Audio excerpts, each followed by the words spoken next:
ಸಚಿವ ಎಂಸಿ ಸುಧಾಕರ್ ಬಗ್ಗೆ ಬಿಜೆಪಿ ಸಂಸದ ಡಾಕ್ಟರ್ ಸುಧಾಕರ್ ವ್ಯಂಗ್ಯವಾಡಿದ್ದಾರೆ. ಅತ್ತ ಗಣಿ ಕ್ವಾರಿಗಳ ರಾಯಲ್ಟಿ ಬಗ್ಗೆ ಸಿಎಂ ಸಿದ್ದರಾಮಯ್ಯನವರು ಖಡಕ್ ಸೂಚನೆಯೊಂದನ್ನು ಕೊಟ್ಟಿದ್ದಾರೆ.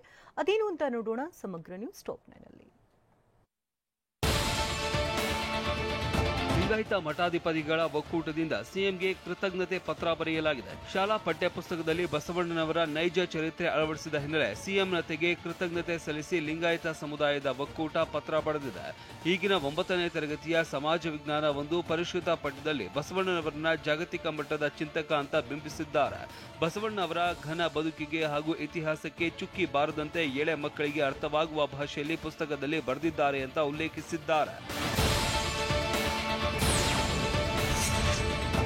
ಉನ್ನತ ಶಿಕ್ಷಣ ಇಲಾಖೆ ಸಚಿವ ಡಾಕ್ಟರ್ ಎಂಸಿ ಸುಧಾಕರ್ ಬಹಳ ಬ್ಯುಸಿ. ಚಿಕ್ಕಬಳ್ಳಾಪುರ ಜಿಲ್ಲೆ ಅಭಿವೃದ್ಧಿ ಬಗ್ಗೆ ಚರ್ಚಿಸುವುದಕ್ಕೆ ಸಮಯ ಕೇಳಿದ್ದೇನೆ. ಸಮಯ ಸಿಕ್ಕಾಗ ತಿಳಿಸುವುದಾಗಿ ಉನ್ನತ ಶಿಕ್ಷಣ ಸಚಿವರು ಹೇಳಿದ್ದಾರೆ ಅಂತ ಸಚಿವ ಡಾಕ್ಟರ್ ಎಂಸಿ ಸುಧಾಕರ್ ಬಗ್ಗೆ ಸಂಸದ ಡಾಕ್ಟರ್ ಕೆ ಸುಧಾಕರ್ ವ್ಯಂಗ್ಯವಾಡಿದ್ದಾರೆ. ಅಲ್ಲದೆ ಕಾಂಗ್ರೆಸ್ ಸರ್ಕಾರ ಬಂದ ಮೇಲೆ ಎಲ್ಲಾ ಕಾಮಗಾರಿ ಸ್ಥಗಿತವಾಗಿವೆ. ಹೀಗಾಗಿ ಚರ್ಚಿಸುವುದಕ್ಕೆ ಡಾಕ್ಟರ್ ಎಂಸಿ ಸುಧಾಕರ್ಗೆ ಪತ್ರ ಬರೆದಿದ್ದೇನೆ. ಯಾವಾಗ ಸಮಯ ಕೊಡ್ತಾರೋ ನೋಡೋಣ ಅಂತ ಹೇಳಿದ್ರು. ಗಣಿ ಕ್ವಾರಿಗಳಿಂದ ರಾಜ್ಯ ಸರ್ಕಾರಕ್ಕೆ ರಾಯಲ್ಟಿ ವಂಚನೆ ಬಗ್ಗೆ ಕಠಿಣ ಕ್ರಮ ಕೈಗೊಳ್ಳುವಂತೆ ಮುಖ್ಯಮಂತ್ರಿ ಸಿದ್ದರಾಮಯ್ಯ ಸೂಚಿಸಿದ್ದಾರೆ. ನಿನ್ನೆ ವಿಧಾನಸೌಧದಲ್ಲಿ ನಡೆದ ಐಎಎಸ್ ಅಧಿಕಾರಿಗಳ ಸಭೆಯಲ್ಲಿ ಸಿಎಂ ಸೂಚನೆ ನೀಡಿದ್ದಾರೆ. ತಕ್ಷಣ ಪರಿಶೀಲಿಸಿ ಕ್ರಮ ಕೈಗೊಳ್ಳುವಂತೆ ಸೂಚನೆ ನೀಡಲಾಗಿದ್ದು, ಅಗತ್ಯ ಬಿದ್ದರೆ ಸರ್ಕಾರದಿಂದ ಹೊಸ ನೀತಿ ರೂಪಿಸೋಣ ಅಂತ ಸಿಎಂ ಹೇಳಿದ್ದಾರೆ.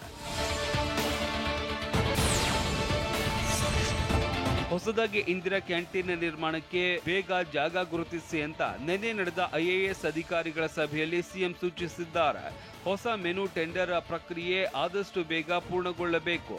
ಅಲ್ಲದೆ ಹೊಸ ಇಂಡಿಯಾ ಕ್ಯಾಂಟೀನ್ ನಿರ್ಮಾಣಕ್ಕೆ ಅನುಮತಿ ನೀಡಲಾಗಿದೆ. ಬೆಂಗಳೂರು ನಗರ ವ್ಯಾಪ್ತಿಯ 70 ಸ್ಥಳದಲ್ಲಿ ಕ್ಯಾಂಟೀನ್ ನಿರ್ಮಾಣವಾಗಲಿದೆ. ಹೀಗಾಗಿ ಆದಷ್ಟು ಬೇಗ ಸ್ಥಳ ಗುರುತಿಸಬೇಕು ಅಂತ ಅಧಿಕಾರಿಗಳಿಗೆ ಸಿಎಂ ಸೂಚಿಸಿದ್ದಾರೆ. ಮುಸ್ಲಿಂ ಆಧ್ಯಾತ್ಮಿಕ ನಾಯಕ ದಕ್ಷಿಣ ಕನ್ನಡ ಜಿಲ್ಲೆಯ ಉಳ್ಳಾಲದ ಖಾಜಿ ಫಯಲ್ ಕೋಯಮ್ಮ ತಮ್ಸಲ್ ಅಲ್ ಬುಜಾರಿ ನಿನ್ನೆ ಬೆಳಗ್ಗೆ ವಿಧಿವಶರಾಗಿದ್ದಾರೆ. ಕೇರಳದ ಕಣ್ಣೂರು ಜಿಲ್ಲೆಯ ಎಟ್ಟಿಕುಳಂನಲ್ಲಿ ಇರುವ ಮನೆಯಲ್ಲಿ ನಿನ್ನೆ ಬೆಳಗ್ಗೆ ಹೃದಯ ಸ್ತಂಭನದಿಂದ ಕೊನೆಯುಸಿರೆಳೆದಿದ್ದಾರೆ. ನಿನ್ನೆ ಮಧ್ಯಾಹ್ನದವರೆಗೆ ಕೇರಳದ ಎಟ್ಟುಕುಳಂನಲ್ಲಿ ಅಂತಿಮ ದರ್ಶನಕ್ಕೆ ಅವಕಾಶ ಕಲ್ಪಿಸಿ ಬಳಿಕ ಪುತ್ತೂರು ತಾಲೂಕಿನ ಕೂರತ್ಗೆ ಕೊಂಡೊಯ್ದು ಅಲ್ಲಿ ದಫನ್ ಕಾರ್ಯ ನೆರವೇರಿಸಲಾಯಿತು. ಬುಖಾರಿ ನಿಧನಕ್ಕೆ CM Siddaramaiah, speaker UT Khader ಸೇರಿದಂತೆ ಹಲವರು ನಾಯಕರು ಸಂತಾಪ ಸೂಚಿಸಿದ್ದಾರೆ.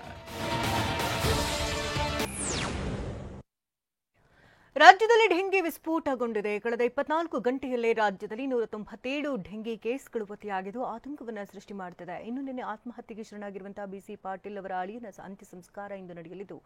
ಈ ಸುದ್ದಿಗಳನ್ನು ನೋಡೋಣ ಕರ್ನಾಟಕ ನ್ಯೂಸ್ ಟಾಪ್ 9ನಲ್ಲಿ.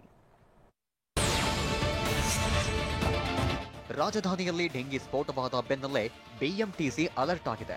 ತನ್ನ ಎಲ್ಲಾ ಘಟಕಗಳು, ಟಿಟಿಎಂಸಿಗಳು ಮತ್ತು ಪ್ರಮುಖ ಬಸ್ ನಿಲ್ದಾಣಗಳಲ್ಲಿ ನೀರು ನಿಲ್ಲದಂತೆ ಸ್ವಚ್ಛತಾ ಕ್ರಮಗಳನ್ನು ಕೈಗೊಂಡಿದೆ. ಅಲ್ಲದೆ ಘಟಕಗಳಲ್ಲಿ ಬಳಸಿದ ಟೈರ್ಗಳಲ್ಲಿ ನೀರು ಶೇಖರಣೆಯಾಗದಂತೆ ಎಚ್ಚರಿಕೆ ವಹಿಸಿದ್ದು, ಘನತ್ಯಾಜ್ಯಗಳಲ್ಲಿ ನೀರು ನಿಲ್ಲದಂತೆ ಮುಂಜಾಗ್ರತೆ ಕ್ರಮ ಕೈಗೊಂಡಿದೆ.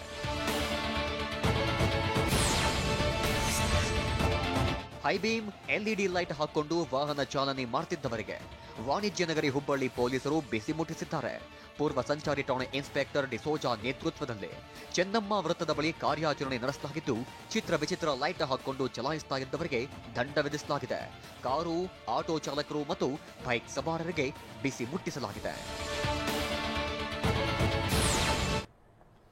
ಜಮ್ಮು ಕಾಶ್ಮೀರದಲ್ಲಿ ಮತ್ತೆ ಭಯೋತ್ಪಾದಕರು ಅಟ್ಟಹಾಸವನ್ನ ಮೆರೆದಿದ್ದಾರೆ. ಸೇನಾ ವಾಹನದ ಮೇಲೆ ನಡೆಸಿದಂತಹ ದಾಳಿಯಲ್ಲಿ 5 ಯೋಧರು ಹುತಾತ್ಮರಾಗಿದ್ದಾರೆ.